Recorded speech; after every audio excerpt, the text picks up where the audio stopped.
Ooh, ooh, I did that accidentally, but that's pretty cool. I like that.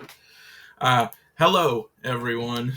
Yeah, it's been a while. Been a while since I made a video. I know you're all been like waiting on tenter hooks and stuff, but yeah, I was on vacation. Then I got sick. Then I had plumbing issues. Oh my god, my lights just went out. My lights went out. Does this influence? I like it. I like it. It's good ambiance. I'll fix that later. Okay. So, yeah, I would like to discuss those aforementioned plumbing issues here with you today and the lessons I have learned as a direct result. And, you know, I also wanted to say that we've been stalled at, 57 subscribers for a long time now. And I refuse to believe that that is entirely based upon my lack of content. I think it's because I didn't do a 50 subscriber special. So I can't do a 50 subscriber special anymore because we have 57 people. So without further ado, I introduce you to my stupid plumbing issues, my 57 subscriber special. Part 1: Correlation is not causation, and other logical fallacies. Between the years 1999 and 2009, the number of films that Nicolas Cage appeared in per year correlated strongly with the number of people who drowned by falling into swimming pools. Is Nicolas Cage directly responsible for these incidents? Yes, but actually, no. Just because two facts correlate, that doesn't mean that one caused or is in any way responsible for the other. In this case, the similarity between the number of films Nicolas Cage appeared in and the swimming pool related fatalities within the span of time is nothing more than a coincidence. Coincidences, the kind that we would scoff at and dismiss as lazy if they appeared in fiction, happen constantly. We don't respond to them in stories because they are not narratively satisfying. They feel random, meaningless, and everything in a fictional narrative is meant to link together into a cohesive little package with arcs and thematic resonance and a conclusion that satisfies the reader or makes them think. Real life is rarely as narratively satisfying as a work of good fiction. As reported in the Scunthorpe Evening Telegraph on July 21st, 1975, Neville Eben was killed when he was struck by a taxi while out riding his moped in Hamilton, Bermuda. 1 year later, to the month, his brother Erskine was also killed while driving the same moped. They were both hit by the same taxi on the same street, driven by the same man transporting the same passenger. This story is fascinating, but only because it's true. If it were presented to us as fiction, we would dismiss it for being ridiculous. So, what conclusions can we draw from that story? Maybe the cab driver and the passenger were conspiring to kill the two brothers. Perhaps the street was along a route the brothers frequently traveled, and the two men lay in wait, striking when the time was right. But then why would they wait a year between the killings? Why commit the crime twice in the exact same way? And by doing so, draw so much attention to both the crime and the perpetrator. But perhaps the cab driver, it was an evil genius who realized that the best way to convince people that the deaths were not intentional was to make them so blatantly ridiculous. Maybe the passenger was the one with the grudge, and he forced the cab driver to do it, to be the fall guy in a Collateral-esque scenario. Have you ever seen Collateral, where Tom Cruise makes Jamie Foxx drive around and help him commit crimes, and then he's gonna pin it all on Jamie Foxx? It might be kind of something a little akin to that, perhaps. Or, alternatively, maybe the brothers themselves knew the route of the taxi and purposefully drove in front of it, either to end their own lives or to bring retribution upon the taxi driver. Maybe it was some strange form of revenge. Maybe both brothers were the same man, and the people of Hamilton, Bermuda are unknowingly caught in a time loop. Or maybe sometimes shit happens. Just because two things appear to be connected, that doesn't necessarily mean that they are. The inverse is also true. Seemingly unconnected things correlate all the time. Logic can only get you so far because life is often random and not logical. The same evidence can bring you to many different conclusions depending on how you interpret it. The most obvious or seemingly logical solution is not necessarily the right one. Inversely, thinking about a problem in a conspiratorial, overly complex way can often send you down the wrong path and lead you to an inaccurate conclusion. And finally, sometimes stuff just happens, and it's important to accept that and move on. Try to figure out what these icons mean. I'll wait. All right, why did I use these pictures to correspond with these blurbs? Write your guess down in the comments. The icons don't mean anything. Part 2. My stupid plumbing problems. During the pandemic, when I was extremely paranoid about everything constantly, I moved into a new house that had a very old water heater. They warned me that I would probably need to replace it soon. These warnings, combined with my generally paranoid state, caused me to spend hours researching water heater explosions. For months, I was about 95% convinced that my water heater was going to explode and destroy my home and kill myself and my dog. Needless to say, this did not happen. The dog is fine. Cut to 4 years later, there's dirty water on the basement floor, and I'm mad.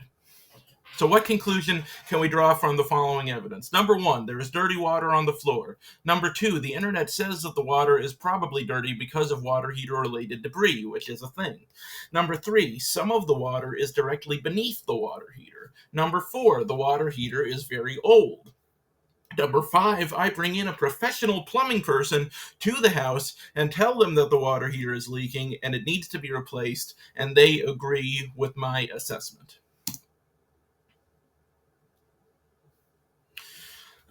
PowerPoint design tool told me that I needed to use the toast. But yeah, the conclusion that I drew and the plumber also kind of drew was that I needed a new water heater based upon that evidence. Toast. So I paid $1,200 for a new water heater, which, I shopped around. It was a pretty good deal. It wasn't bad. Did it solve the problem? No, not even a little bit. There's still dirty water on the fucking floor. What the fuck happened? All right, so let's go over the order of events. How did this all transpire? Number 1, hired some guys to install the new water heater.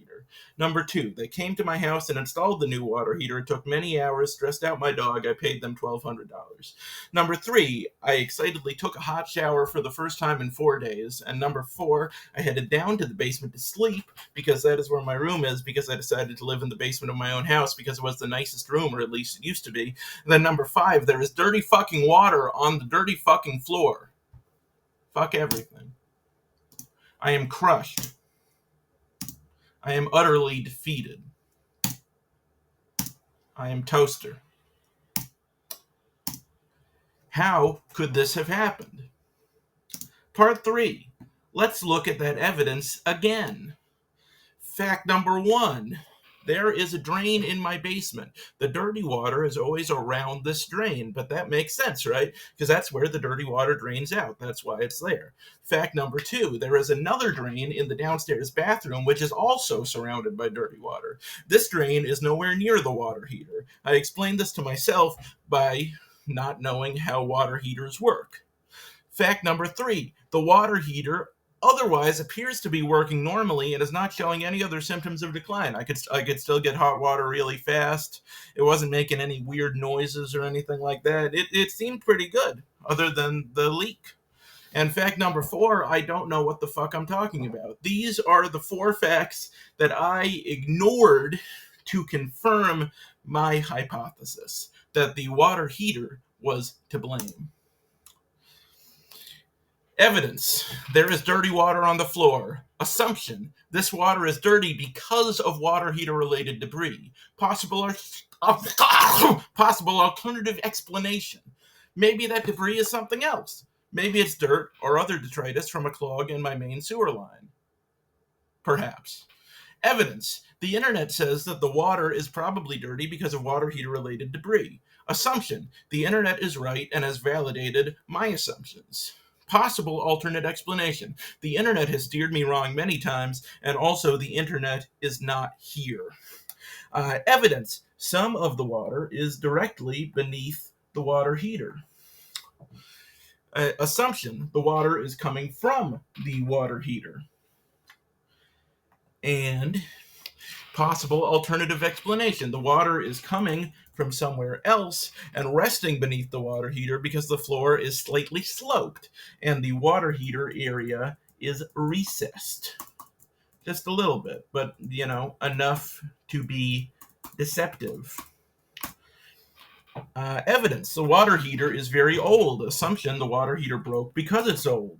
Possible alternative explanation. The water heater is old, but it still works. The water heater is a patsy like Oswald. That's a joke. Oswald did it. I'm not saying, I thought it was a funny joke. Evidence. I brought a professional plumbing person to my house and told them that the water heater was leaking and needed to be replaced, and they agreed with me. Assumptions. Like the internet, the professional plumbing person has confirmed my suspicions, meaning that I was right all along. Possible alternate explanation. Rather than letting the plumbing person diagnose the issue, I told him what the issue was, and rather than looking into it further, he saw the same evidence that I did, and based upon that evidence and what I said, he arrived at the same conclusion as me. Right? Special note. Even if it originated from my sewer line, I want to make it clear that this dirty water is not poop water. I swear it is not poop water. I would know if it was poop water because it would smell like poop water, and it does not smell like poop water. It doesn't smell great. I would prefer not to smell it, but it definitely does not smell like poop. The dirty stuff in the water is definitely not poop. It's like dirt or silt or something, but it's definitely 100% not poop at all. I am positive beyond a shadow of a doubt that it is not even slightly poop. Part 4. What did we learn? The same evidence can be interpreted in several plausible ways. That is why there are a lot of innocent people in jail. Correlation is not causation. Just because two things appear to be connected, that doesn't mean that they are. Confirmation bias can blind us to the reality of a situation. Often we look for evidence of what we expect to find, which causes us to overlook other information. Life is random and chaotic, and often our attempts to rationalize things and force them into a narrative does not work out the way we want it to. Sometimes shit just happens, and you gotta do your best. In the end, I tried to force this situation to be the conclusion of a long-running story called My Water Heater is Dangerously Old, just because I wanted it to end. This stopped me from seeing the reality of the story I was actually taking part in. In conclusion, there is still dirty water on the floor of my basement, but there will come a time where there will not be. This too shall pass. In time, I will look back on the pay period where I spent $1,200 on a water heater that did not need to be fixed and had to live primarily on gigante beans for the next 2 weeks as a distant memory. What's done is done. What will be, will be. Shit happens, but not literal shit, because there is definitely no shit in that water. I don't know how to wrap this up. I don't know what that weird tangent about coincidences was. Help me. I'm confused.